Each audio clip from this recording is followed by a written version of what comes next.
savez, il y a dans l'offre de soins au Maroc, dans le système de santé au Maroc, il y a deux grandes tares. La première tare, c'est le fait que l'assurance maladie ne soit pas généralisée. La dignité d'un citoyen doit passer par sa possibilité de couverture sanitaire, médicale lorsqu'il tombe malade. Et deuxièmement, c'est ce qui est le contenu de cette convention, de cette tarification. Parce qu'aujourd'hui, le secteur travaille avec une tarification qui date de 2006, une TNR qui date de 2006, c'est-à-dire ça fait 16 ans. Et cette tarification, elle est devenue qualitativement et quantitativement insuffisante.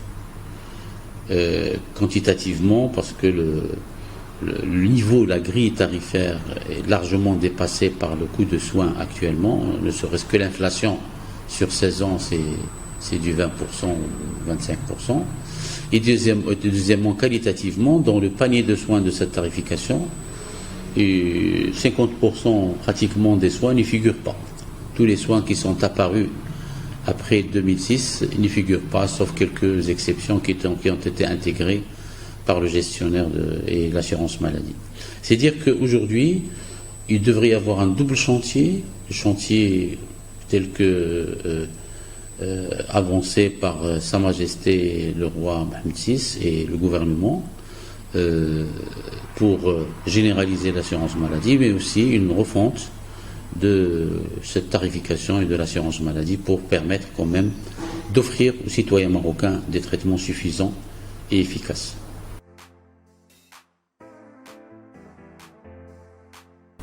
À travers le monde, les systèmes de santé qui ont réussi, il y a une seule offre de soins mutualisée qui travaille la main dans la main, qui se conjugue entre le secteur privé et le secteur public. La volonté politique est là depuis 2008, on parle du partenariat public-privé. Aujourd'hui, on ne peut plus travailler de manière séparée avec le secteur public. Il faut créer des partenariats solides et profonds. Ces partenariats, d'abord, ils devraient être régionalisés, ou régional, parce que chaque région a ses spécificités. On ne traite pas le partenariat de la même manière à Casablanca et région ou à Gulmé ou Adnoun, c'est pas la même chose. Devrait être bidirectionnel dans les deux sens, c'est-à-dire dans le sens hôpital ou santé publique, privée et privée dans l'autre sens. Devrait être multisectoriel. Aujourd'hui, dans ce partenariat, on devrait associer les collectivités locales, les régions, les autorités territoriales, le ministère des Finances, mais de manière régionale. Pourquoi cette dynamique régionale? Parce que les besoins sont rapidement identifiés et la mise en œuvre d'un partenariat peut être facilement déclenchée. Et un partenariat qui doit être fait sur la base des besoins d'une carte sanitaire, d'un schéma national régional de soins, pour qu'il puisse être efficace et mutualisé et permettre aux citoyens marocains d'aller se faire traiter, importe peu dans le secteur public ou privé, mais il ira là où il y aura l'efficacité et la célérité dans sa prise en charge. Aujourd'hui, on est en train de passer de 10 millions d'assurés et à moyen terme à 32 millions d'assurés. La question qu'il faut se poser, c'est est-ce qu'on est prêt, aussi bien dans le secteur public que dans le secteur privé, à répondre à cette demande de 30 millions au lieu de 10 millions. Parce que déjà à 10 millions, on est limite. Aujourd'hui, il faut accompagner cette mesure de généralisation de l'assurance maladie, du moins pour le secteur privé, par des facilitations dans l'approche de création d'entités de santé. D'abord, approche régionale, inciter certains investisseurs à partir dans des régions où il n'y a rien. Aujourd'hui, est-ce que vous imaginez au Maroc qu'il y a 4 régions sans établissement privé de soins hospitaliers? Créer des incitations structurelles en matière de mise à disposition de fonciers, de facilitation fiscale pour les gens qui investissent dans des régions où il y a une offre de soins qui est faible et qui est insuffisante. créer une ouverture pour les investisseurs aussi bien marocains qu'étrangers, leur créer un climat propice, fiscal, compétitif par rapport aux autres pays concurrents, je dirais, avec lesquels on est en compétition comme la Turquie, pour que le Maroc puisse être un pays attractif en matière d'investissement comme on l'a créé dans d'autres domaines comme dans l'industrie. Je pense en améliorant aussi l'accès au financement par le biais des banques. Aujourd'hui, le taux d'intérêt des prêts bancaires pour la réalisation de projets demeure élevé, le foncier demeure élevé. C'est dire qu'il devrait y avoir une conjonction d'un certain nombre de facteurs, aussi bien économiques, structurels, fiscaux et financiers, qui permettront d'accélérer la cadence d'investissement dans le domaine de l'hospitalisation privée. Bien entendu, on ne peut pas faire ça sans oublier la cadence de développement des entités publiques. Aujourd'hui, il y a des CHU qui doivent ouvrir dans toutes les régions du Maroc, une mise à niveau de toutes les structures hospitalières existantes, la création d'autres, et puis la chose la plus importante qu'on a oubliée, c'est les ressources humaines. Aujourd'hui, on manque de 92 000 cadres et de différents niveaux et employés dans ce domaine-là. Si on veut asseoir une offre de soins, il faut accélérer la cadence de la formation des ressources humaines et déverrouiller les circuits de formation. Il est anormal au Maroc où on a un sous-effectif en médecins, il faut il y a un concours d'accès aux facultés de médecine, donc il faut ouvrir les vannes. Aussi pour les métiers de paramédical aussi, donc métiers d'assistance, de support administratif, tout ça devrait aller de manière parallèle pour permettre une ouverture et une offre de soins suffisante, efficiente dans les 4 à 5 ans qui vont venir et où un défi nous attend qui est énorme.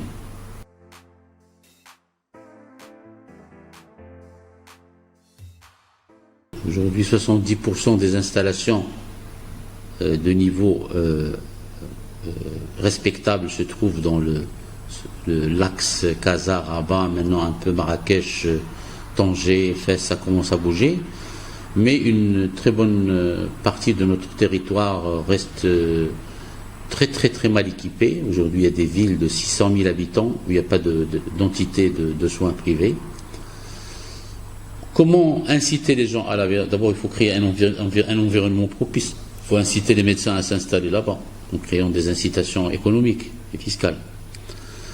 Deuxièmement, il faut que les mécanismes d'incitation aux investissements, à l'image de ce qui se passe dans d'autres secteurs, soient aussi valables dans le secteur de la santé.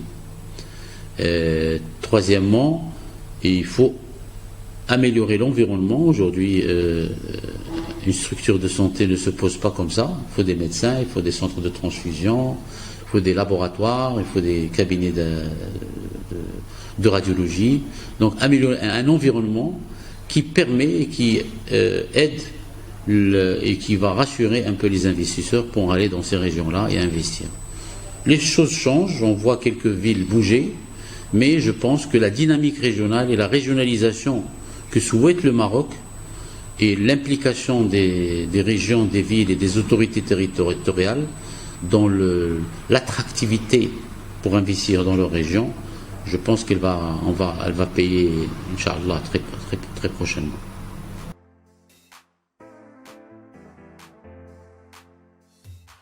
L'année dernière, il y a une loi qui a été votée qui autorise les médecins étrangers à venir travailler au Maroc.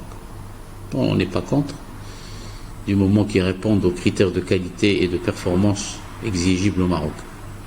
Quel a été le bilan? Du moins les chiffres que nous avons eus. Une cinquantaine de médecins qui sont arrivés et 600 médecins marocains sont partis. Je pense qu'il faut créer des systèmes de motivation qui incitent nos médecins à rester chez nous, dans notre pays. C'est quoi les motivations? C'est d'abord les conditions de travail. Un médecin, c'est un technicien, c'est un artiste, il a besoin d'avoir toute la technicité nécessaire pour qu'ils puissent travailler dans de bonnes conditions. Une généralisation de l'assurance maladie, on y est.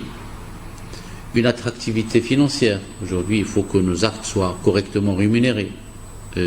Aujourd'hui, un médecin, quand il voit les propositions qui lui sont faites ailleurs, il voit que ces prestations sont 3 à 4 fois rémunérées par rapport à ce qui se passe au Maroc. C'est vrai, aujourd'hui, les pays se bagarrent. Quand on voit par exemple l'Allemagne essaie de trouver tout ce qui est médecin en fin d'études pour les attirer vers eux, en créant des systèmes de motivation et des conditions du travail que même les Européens, autres que les Allemands, n'arrivent plus à suivre. Aujourd'hui, si on veut des médecins de qualité, des médecins qui restent, il faut leur créer des conditions de travail, des conditions de motivation et quand même une population, une offre de soins suffisante pour qu'ils puissent exercer leur talent. Aujourd'hui, l'association a pris une envolée intéressante dans la mesure où, dès qu'on a pris en main l'association, on a essayé quand même de lui donner un mode de fonctionnement professionnel. Il y a un siège, il y a une direction, il y a des filiales régionales, il y a une organisation. Et aujourd'hui, l'association est un interlocuteur intéressant, responsable, avec les autorités, avec tous les responsables du système de santé. Nous sommes dans tous les chantiers, c'est bien dans le chantier de l'assurance maladie, de le partenariat public-privé, dans la formation professionnelle.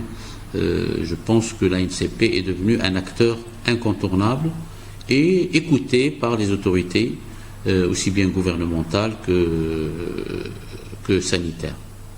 Maintenant, cette association, ce bureau-là, a eu la malchance de tomber dans la pandémie Covid, où tous les projets qu'on a initiés, bien sûr à l'image de ce qui s'est passé au Maroc dans tous les domaines, ont été ralentis. La revalorisation de l'assurance maladie, la réorganisation du système de santé. Nous avons joué un rôle très important dans la pandémie Covid au niveau de toutes les régions, aussi bien bénévolement qu'en participant dans le traitement des cas Covid graves. Je ne sais pas ce qu'aurait fait le Maroc si dans le domaine de la réanimation le secteur privé n'a pas participé aux soins des Marocains. Donc c'est dire qu'aujourd'hui nous espérons le mieux dans les années qui vont venir. Je pense qu'on est dans une période de sortie de Covid et en partenariat et en parfaite collaboration avec tous les acteurs de santé, un avenir meilleur nous attend, Charles.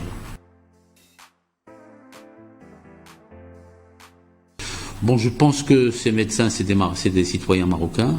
Il y a une période de guerre. Leur intégration devrait se passer dans les meilleures conditions.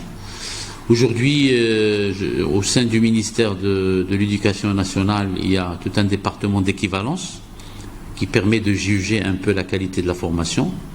Peut-être ils auront besoin d'une adaptation au système marocain, qui est, je pense, différent du système ukrainien, où c'est-à-dire le cursus universitaire n'est pas le même, mais une adaptation est possible. Et ces étudiants devraient être mis dans le circuit de la formation au Maroc, parce que cette guerre reste de durée et on ne va pas sacrifier quand même des centaines d'étudiants, aussi bien dans le domaine de la pharmacie que de la médecine, que de la dentisterie. Et nous faisons confiance au ministère de l'Éducation nationale avec les facultés de médecine et de pharmacie et des autres formations dans le secteur de santé, pour les mettre dans le niveau qu'ils méritent et qui requiert un peu les exigences de notre formation au Maroc.